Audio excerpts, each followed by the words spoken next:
PTI MQM Karachi में क़ियामाड़ी ज़िलो ठाहिण वारे सिंध हुकूमत जे फ़ैसिले खे रद्द करे छॾियो। एमक्यूएम नए ज़िले ख़िलाफ़ अदालत वञण जो ऐलान कंदे चयो आहे त पीपल्स पार्टी सियासी मुफ़ादनि लाइ नओं ज़िलो क़ाइमु करे रही आहे। पीटीआई सिंध जे अॻवान खुर्रमशेर ज़मान कराची में 7हों ज़िलो क़ाइमु करण वारे सिंध हुकूमत जे फ़ैसिले जी मुख़ालफ़त कंदे चयो त हू पीपल्स पार्टी जे अहिड़े फ़ैसिले खे कंहिं बि सूरत में क़बूल नथा कनि। सिंध हुकूमत ॿुधाए त नए ज़िले लाइ बजट ऐं फंड किथां ईंदा। खुर्रमशेर ज़मान मीडिया सां ॻाल्हाईंदे चयो त नओं ज़िलो ठाहिण में पीपल्स पार्टी जो ज़रूर को माली मुफ़ाद हूंदो, जंहिं करे नओं ज़िलो ठाहिण जी ॻाल्हि कई पई वञे।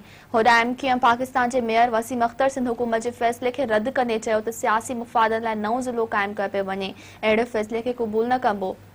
मेयर वसीम अख्तर कराची में नओं ज़िलो ठाहिण वारे सिंध हुकूमत जे फ़ैसिले ख़िलाफ़ अदालत वञण जो ऐलान कंदे चयो त कराची जो मैंडेट एमक्यूएम वटि आहे, जंहिं सां मशवरे करण खां सवाइ अहिड़ो फ़ैसिलो कयो वियो। कराची खे हिकु ज़िलो हुजणु घुरिजे।